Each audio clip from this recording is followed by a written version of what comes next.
মনোযোগ দিয়েন। লোগো ডিজাইনের জন্য নির্দিষ্ট কোনো আর্টবোর্ড নাই যে আমাকে এই আর্টবোর্ড নেওয়া লাগবে, যে কোনো মাপের নিতে পারেন, তবে আমি স্কোয়ার সাইজেরটা বেশি ইউজ করি। নিলাম একটা স্কোয়ার সাইজের আর্টবোর্ড 1800 বা 1000 বা 2000। এবার যে লোগোটা ডিজাইন করছি ওটা ওখানে রাখবো, এই যে ধরেন এই লোগোটা। এবার এটার ভেক্টর ফাইলগুলো আগে সেভ করব। ভেক্টর ফাইল সেভ করব কি, মনে করেন কোম্পানিটার নাম হচ্ছে গিয়া, কি নাম দেওয়া যায়, G89 দিলাম, লোগোটার নাম G89, কোম্পানির নাম G89। আমি সেভ করতেছি Ctrl+S, ডেস্কটপে রাখবো। ডেস্কটপে আপনাদের ব্যাচ যেটা আছে সেখানে রাখতেছি। আমি একটা ফোল্ডার তৈরি করতেছি, ফোল্ডার তৈরি করব না, ওই ওই নামটা দিব কোম্পানির যে নাম, G89 দিচ্ছি না, ঝামেলা হবে, অন্য একটা নাম ধরলাম, হচ্ছে নামটা হচ্ছে গিয়া মোহাব, এটা হচ্ছে কোম্পানিটার নাম, তাহলে মোহাব লোগো। প্রবেশ করলাম, এখানে আরেকটা ফোল্ডার আবার তৈরি করতেছি। ফোল্ডার তৈরি করে কিভাবে, Ctrl+Shift+N চাপ দিলে ফোল্ডার তৈরি হয়, অথবা খালি জায়গায় রাইট ক্লিক করে নিউ থেকে ফোল্ডার তৈরি করতে পারবেন। এখানে নাম দিলাম হচ্ছে মেইন ফাইল। মেইন ফাইলটার মধ্যে প্রবেশ করে এই যে এআই ফাইলটা আছে এটা রাখবো, তাহলে এখানেও আমি নাম দিচ্ছি মোহাব লোগো। এটা ফাইল প্রথমে সেভ করবো হচ্ছে এআই ফরম্যাটে, এটা হচ্ছে আমাদের মেইন ফাইলটা। সেভ, বক্স আসবে একটা, ওকে। এবার এটার আরেকটা আমি সেভ করব ইপিএস ফাইলে, আবার ফাইল থেকে সেভ অ্যাজ, একই জায়গায় ওই মেইন ফাইলের মধ্যে রাখতেছি। আরেকটা রাখবো হচ্ছে ইপিএস ফরম্যাট, সেভ। তবে অবশ্যই ক্রিয়েট আউটলাইন করে নেবেন, না হলে কাস্টমারের ওপেন করলে এই ফন্টটা পাবে না।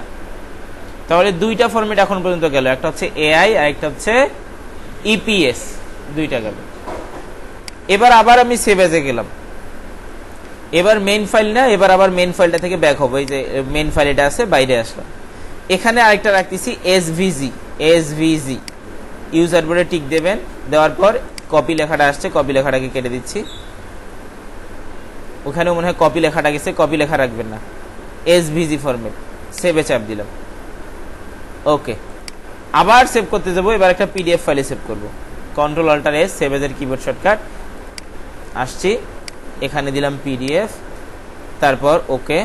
কপি লেখাটা রাখতেছি না, ভার্সন দিতে পারেন, ভার্সন 1, ভার্সন 2 এরকম দিতে পারেন।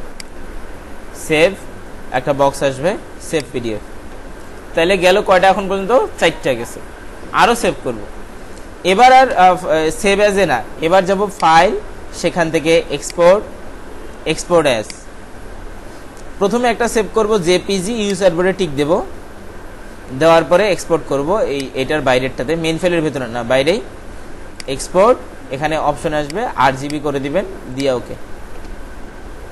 তাহলে সেভ হচ্ছে জেপিজি ফাইল। আরো সেভ করব হচ্ছে PNG file, file export as, main ফাইলের বাইরে যেমন জেপিজি আছে। এবার আরেকটা রাখবো হচ্ছে পিএনজি মানে ব্যাকগ্রাউন্ডে এই সাদা কালারটা তখন আর থাকবে না, ইউজার বোর্ডে টিক দেব, দিয়ে এক্সপোর্ট, ওকে। জেপিজি ফাইলে এই সাদা কালারটা দেখা যাবে, আর পিএনজি ফাইলে সাদা কালারটা দেখা যাবে না, মেইন খালি লোগোটা আমার থাকবে, ওকে। তাহলে গেল মোটামুটি কয়টা ফরম্যাট সেভ করছি, 6টা। এখন এটাকে মিনিমাইজ করে রাখতেছি, কই গেল G89, এখানে রাখছি হচ্ছে মোহাব লোগো। এই যে এখানে সবগুলা ফাইল আছে, এখানে প্রবেশ করলে দেখবেন মেইন ফাইলের মধ্যে 2টা এআই আর ইপিএস। ব্যাক করলাম, বাইরে আছে 4টা, পিডিএফ, এসভিজি, জেপিজি, পিএনজি, এই কয়টা আছে। এখন এই যে আপনার যে মেন যে ফোল্ডারটা মোহাব লোগো নামে মেন যে ফোল্ডারটা রাখছি, এটার উপর রাইট বাটন ক্লিক করব, রাইট বাটন ক্লিক করে চাপ দিব হচ্ছে গিয়ে সেন্ড টু, এখান থেকে কম্প্রেস জিপ ফোল্ডার। তাহলে কি হবে, এই ফোল্ডারটার একটা জিপ ফাইল তৈরি হবে, এই জিপ ফাইলটাকে আপনি এখন বায়ারকে পাঠিয়ে দিবেন। বুঝতে পাই নাই, অনেকগুলো ফরম্যাট ভেরিয়েন্ট বানায় সবগুলো মিলে জিপ করব, জিপ করে পাঠাবো, তাহলে ভাইরাস অ্যাটাক করার সম্ভাবনা কম থাকবে। বায়ার এই জিপ ফাইলটা ডাউনলোড করার পরে সে জিপ ফাইলটাকে আনজিপ করে ইউজ করবে। আনজিপ করে কিভাবে, এক্সট্রাক্ট বলে ওটাকে, রাইট বাটন চাপ দিয়ে ক্লিক করতে হয় এক্সট্রাক্ট ফাইল, তারপর একটা বক্স আসে, বক্সের মধ্যে ওকে করলে তখন ওইটা আবার জিপ ফাইল থেকে ভাঙিয়ে আবার এরকম একটা ফোল্ডার হবে, ও ফোল্ডারের মধ্যে ঢুকিয়ে তখন এই জিনিসগুলো আবার দেখতে পারবে। মাথায় ঢুকলো? এই হচ্ছে কিভাবে সেভ করবেন সেটার নিয়ম। এবার আরেকটা কোশ্চেন আসছে, সেটা হচ্ছে গিগের জন্য যদি সেভ করতে চাই তাইলে কি করব। গিগের জন্য মনে করেন আপনাদের যে ইয়াটা আছে গতদিন যেটা শিখাইছি ওটা সেভ করছি কিনা, লোগো লোগো লোগো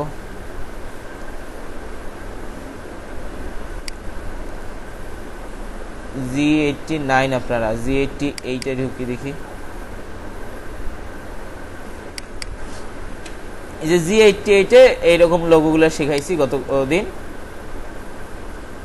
ওয়ার্ডমার্ক লোগোগুলোর মধ্যে এই লোগোগুলো শিখাইছি, সিম্পল টাইপের লোগো শিখাইছি, বেশি জটিল ওদের দেখাইনি, সিম্পল লোগো। এখন মনে করেন এখান থেকে আপনি আপনার গিগের জন্য 9টা লোগো গিগের মধ্যে পাবলিশ করবেন, 9টা মিলে একটা ছবি বানাইতে যাচ্ছে যেন কাস্টমাররা 9টা স্যাম্পল দেখতে পারে। নতুন আর্টবোর্ড নিচ্ছি, আর্টবোর্ড নেওয়ার সময় অবশ্যই পিক্সেলে নেব এবং চওড়াটা দিব 1280 পিক্সেল, লম্বা দিব 769 পিক্সেল 769। এবার ক্রিয়েটে চাপ দিলে ওই অনুযায়ী একটা আর্টবোর্ড তৈরি হবে। এইখানে আমি যে লোগোগুলো আমি দিতে যাচ্ছি 8টা দেন বা 9টা দেন বা 6টা দেন, 6টা নিলাম, 6টাকে এখানে পেস্ট করতেছি, বড় হয়ে আছে অনেক, ছোট বানালাম। এই 6টা লোগোকে আমি এখন ছবি আকারে সেভ করব। আমার এই মেন উদ্দেশ্য হচ্ছে এই মাপটা জানানো 1280 আর 769। এবার সেভ করার জন্য যাব ফাইল, সেখান থেকে এক্সপোর্ট অ্যাজ এ যাব না, যাব সেভ ফর ওয়েব লেগাসি এইটার মধ্যে। এটা করার আগে এই যে পিকচারটা যে সেভ করবো এটা একটু অফ পেজ এসইও করে নেব। এসইওটা ইম্পর্টেন্ট। এসইও কি জিনিস? আপনার গিগের মধ্যে 2-3টা ইয়া থাকবে, বা এই গিগটা যদি পপুলার হয় গুগলের মধ্যে এই ছবিটা যাবে। গুগলের মধ্যে মানুষ কি লিখে সার্চ দিলে এই ছবিটা পাবে? এই ছবি তো জানে না তার নাম কি। এই তথ্যগুলো এই ছবিতে বসায় দেওয়া সেভ করার আগে। এইটার জন্য আমাদের যাইতে হয় ফাইল, সেখান থেকে ইনফো, এই ফাইল ইনফো গেলে একটা বক্স আসবে, এই বক্সটা আপনাদের পূরণ করতে হবে। যেমন ডকুমেন্ট টাইটেল দিতেছি আমি হচ্ছে মিনিমালিস্ট, এটা কিন্তু অফ পেজ এসইও করতেছি, মার্কেটিং এর জন্য করতেছি, যেন এই ইমেজটা যেন র্যাঙ্ক হয়, এই জন্য মিনিমালিস্ট। ওয়ার্ডমার্ক হচ্ছে ফাইবার লোগো সার্ভিস, এই একটা দিলাম, বা মডার্ন লোগো সার্ভিস। তাহলে এগুলো কিওয়ার্ড হিসেবে কাজ করবে। মডার্ন লোগো সার্ভিস টাইটেল দিলাম। অথর, এটার মালিককে দিচ্ছি আমি, আমার নাম দিচ্ছি। এখানে টাইটেল দিয়ে দিতে পারেন, আপনার অ্যাকাউন্টের টাইটেল দিয়ে দিতে পারেন। মনে করেন আপনার অ্যাকাউন্টের টাইটেল হচ্ছে গিয়া লোগো এক্সপার্ট, এমনি ধরার জন্য দিলাম। এইটা পাবেন না, এটা অলরেডি অনেক অন্য যে নিয়ে নিছে। একটা ছোট্টখাটো ডিসক্রিপশন লিখবেন এই লোগো সম্পর্কে, বেশি না, 100-150 ক্যারেক্টারের মধ্যে একটা ছোট ডেসক্রিপশন লিখবেন লোগোটা সম্পর্কে, লোগোগুলো কি সার্ভিস দেয় বা আপনার অ্যাকাউন্ট সম্পর্কে, এগুলো একটা ডেসক্রিপশন লিখবেন। রেটিং, নিজের রেটিং কত দেবেন? কম দেবেন, 5 স্টার দিয়ে রাখবেন। ডেসক্রিপশন রাইটারে আপনার নাম লিখে দেন, কোনো সমস্যা নাই। ইম্পর্টেন্ট জিনিস যেটা এসইও করার জন্য, সেটা হচ্ছে গিয়া এই যে কিওয়ার্ড, এই কিওয়ার্ডগুলো মানুষজন লোগো বানায় নেওয়ার জন্য, অর্ডার দেওয়ার জন্য কি কি লিখে অনলাইনে সার্চ দিতে পারে, এইরকম সম্ভাব্য সবগুলো ওয়ার্ড চেষ্টা করবেন এখানে ইনপুট করার। একটা শেষ হবে, কমা দিবেন, আরেকটা ওয়ার্ড লিখবেন। কি সেটা? লোগো লিখে সার্চ দিতে পারে, বিজনেস লোগো লিখে সার্চ দিতে পারে, লেটারমার্ক লোগো লেটে সার্চ দিতে পারে, লোগো ডিজাইন লিখে সার্চ দিতে পারে, মিনিমালিস্ট লোগো লিখে সার্চ দিতে পারে, minimalist logo, wordmark logo,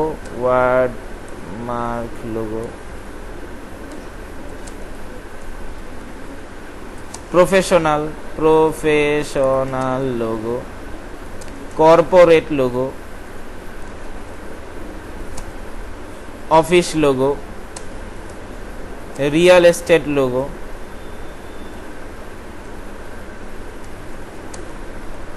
photography logo, যতগুলো আপনার মাথায় আসে সবগুলা চেষ্টা করবেন, এগুলো কি এসইও হিসেবে কাজ করবে। অ্যাবস্ট্রাক্ট লোগো, সময় নষ্ট করতেছি না, এরকম যতগুলো পারেন সবগুলা কমা কমা দিয়ে দিয়ে একটার পর একটা লিখবেন। কপিরাইট নোটিশ এগুলো না দিলেও হবে, কপিরাইট ইউআরএল এগুলো না দিলেও হবে, দেওয়ার পরে ওকে করবেন। এইবার এটাকে সেভ করতে যাব ওইভাবে, ফাইল, সেখান থেকে যাব এক্সপোর্ট, তারপর সেভ ফর ওয়েব লেগাসি গেলাম। এইখানে জেপিজি দেব, এখানে ম্যাক্সিমাম দেব, সর্বোচ্চ দিব, দিলে এখানে মাপের কোনো চেঞ্জ করবে না, মাপ এরাই থাকবে 1280 পিক্সেল 769 পিক্সেল। কত কিলোবাইট হয়েছে এখানে দেখা যায়, মাত্র 66 কিলোবাইট হয়েছে। এবার সেভে ক্লিক করলে তখন এই ফাইলটার একটা জেপিজি ফাইল সেভ হবে। আমি রাখতেছি আপনাদের ব্যাসের নামে, দিলাম হচ্ছে ফাইবার গিগ ইমেজ। তবে এইটা লিখবেন না, আপনারা লিখবেন হচ্ছে এমনটা যেখানে কিওয়ার্ডগুলো থাকবে ওই একই রকম, যে প্রফেশনাল বিজনেস ওয়ার্ডমার্ক মিনিমালিস্ট লোগো। এমনভাবে লাইনটা সাজাবেন যেন লাইনটা সম্পূর্ণ মিলে একটা অর্থ আসে, আর এগুলো দিয়ে যেন অনলাইনে মানুষ সার্চও দেয়। তো এই নামটাও এসইওর কাজে করবে। এবার সেভ, তাহলে সেভ হলো। এবার যদি আমি আপনাদের প্রবেশ করায় দেখাই আপনাদের ব্যাসের ওটাতে, তাহলে দেখবো একটা ছবি আসছে এখানে এই নামে, যেটার সাইজ হয়েছে 1280 পিক্সেল আর 769 পিক্সেল। এই মাপটা ঠিক রাখতে হবে। এইভাবে সিম্পল ভাবেও প্রেজেন্ট করতে পারেন, আরো মকআপ টকআপ দিয়েও প্রেজেন্ট করতে পারেন। ফটোশপ শেখেন নেই এখন আপনারা, ওই জন্য আমি মকআপ দেখাইতে পারতেছি না। হ্যাঁ, এমন করতে পারেন, এইটা যেহেতু শিখাইছি এই টেকনিক অবলম্বন করতে পারেন, যে আর্টবোর্ডের নিচে পুরোটার মধ্যে একটা পিকচার দেওয়া, পিকচারের উপর একটা শেপ দেওয়া, শেপের উপরে এই লেখাগুলো হচ্ছে সাদা কালার করে দেওয়া। এইভাবে প্রেজেন্ট করতে পারেন। অন্যরা দেখতে পারেন, আইডিয়া নিতে পারেন যে অন্যরা অনলাইনে কি করে। আসলে দিলাম হচ্ছে ফাইবারে গেলাম, লোগো লিখে সার্চ দিচ্ছি,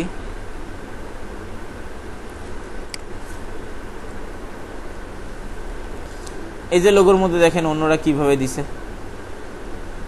একটা লোগো দিছি বড় করে, এই যে একটা লোগো বড় করে দিছে। এইভাবেও প্রেজেন্ট করতে পারেন, কিন্তু মাপ ওইটা হইতে হবে 1200, এইদিকে হচ্ছে 1280 পিক্সেল, এইদিকে হচ্ছে 769 পিক্সেল। এই টাইপের গুলো দেন না, এই টাইপের হিজিবিজি মানুষজন কম পছন্দ করে, বেশি পছন্দ করে না।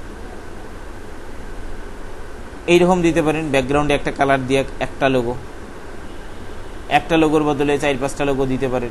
এখানে যেমন ইনি 3টা একসাথে রাখে দিছে, এখানে অনেকগুলো রাখছে। এরকম হিজিবিজি করিয়েন না, এগুলো মানুষ কম পছন্দ করে, গোছালো জিনিস মানুষ বেশি পছন্দ করে। ইনি এখানে 9টা দিছে, কালার আলাদা করছে। এই মেলাগুলো দিছে, এইরকম হিজিবিজি মানুষ পছন্দ করে না, এগুলো যাই না। এখানে 4টা দিছে, এখানে কয়টা দিছে, একটারে 3টা আলাদা আলাদা ফরম্যাট দিছে, প্রেজেন্ট করছে সুন্দরভাবে যেন মানুষ পছন্দ করে। এইভাবে মানুষটা দেখে আইডিয়া নিতে পারে, নিয়ে নিজের মতো করে একটা বানাইতে পারে। এই যে ব্যক্তিটা এখানে একটা লোগোরে অনেকগুলো ফরম্যাট দিছে। এই হচ্ছে গিয়া সেভ করার নিয়ম ফাইবারের জন্য।